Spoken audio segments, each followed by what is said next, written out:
উনুন test of Bengal, সহজে রান্না শেখার ঠিকানা। আপনাদের সাথে আমি পায়েল। শুরু করছি আজকের রান্না। আজ আমি যে শাকটা রান্না করছি সেটা শাক বা খাদ্য হিসেবে আমাদের সবার কাছে পরিচিত নাও হতে পারে, কারণ আমি অনেককেই বলতে শুনেছি যে এটা বা এই শাক কি খাওয়া যায়, আগে কখনো খাইনি। তবে এই গাছের পাতা আপনারা হয়তো চেনেন। খেয়াল করে দেখুন, শুধু গ্রামাঞ্চল না, শহরাঞ্চলেও কিন্তু এই গাছ প্রায় দেখা যায়। তাছাড়া এই গাছের ফল সবজি হিসেবে আমাদের কাছে খুবই পরিচিত এবং খুবই প্রিয়। আমি আজ বলছি সজনে পাতার কথা। এই সজনে শাক প্রায় ৩০০ রোগের প্রতিষেধক হিসেবে কাজ করে, তাই তো সজনে শাককে পুষ্টির ডিনামাইট বলা হয়ে থাকে। অথচ আমাদের রান্নাঘরে কিংবা খাদ্য তালিকায় এই সজনে শাক কিন্তু অনেকটাই অবহেলিত। যদিও বিদেশে এই সজনে পাতার কদর অনেকখানি এবং মরিঙ্গ নামে পরিচিত।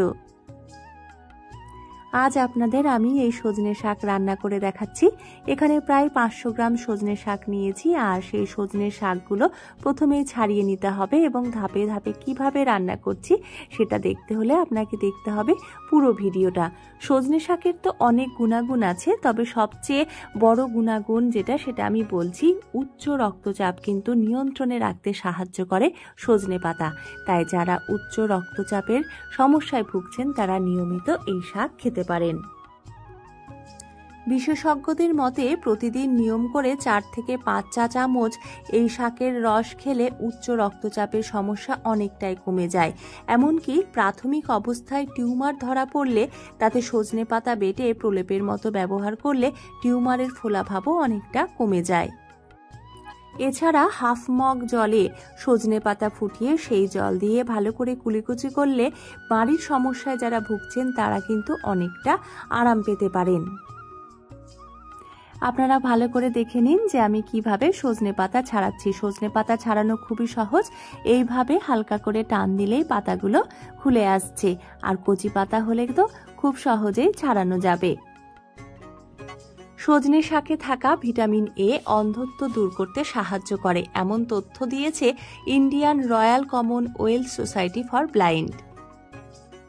শাক ছাড়ানো হয়ে গেলে খুব ভালো করে আমি জল দিয়ে ধুয়েছি, আর তারপর আরেকটু জল নিয়ে অল্প একটু লবণ এবং 1 চিমটি খাবার সোডা দিয়ে এইভাবে ঢাকা দিয়ে রান্না করে নিচ্ছি 5 থেকে 6 মিনিট।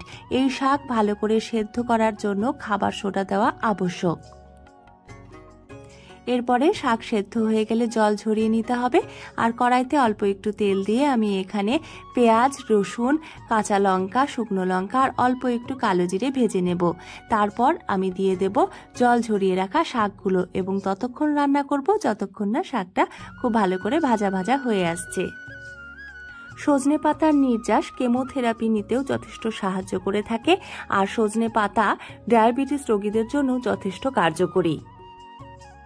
এই শাকে কমলার চেয়ে থাকে 7 গুণ বেশি ভিটামিন সি এবং কলার থেকে 15 গুণ বেশি পটাশিয়াম। এছাড়াও থাকে দুধের চেয়ে বেশি ক্যালসিয়াম এবং জিঙ্ক, ম্যাগনেসিয়াম, যা আমাদের শুধু শারীরিক ক্লান্তি দূর করে না, আমাদের শরীরে বয়সের ছাপ কমাতে সাহায্য করে, ত্বক উজ্জ্বল রাখতে সাহায্য করে এবং রোগ প্রতিরোধ ক্ষমতা বাড়াতেও সাহায্য করে থাকে।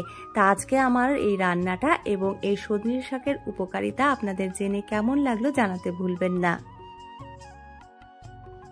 তবে হ্যাঁ, আপনি যদি কোনো শারীরিক সমস্যা অনুভব করে থাকেন তাহলে নির্দিষ্ট কোনো খাবারের উপর নির্ভরশীল না হয়ে অবশ্যই চিকিৎসকের সঙ্গে পরামর্শ করবেন। আপনারা এতক্ষণ দেখছিলেন উনুন টেস্ট অফ বেঙ্গল। আজ এই পর্যন্তই। দেখা হচ্ছে পরবর্তীতে অন্য কোনো সহজ রান্নার সাথে। আপনারা সুস্থ থাকুন, ভালো থাকুন, আনন্দে থাকুন। ধন্যবাদ।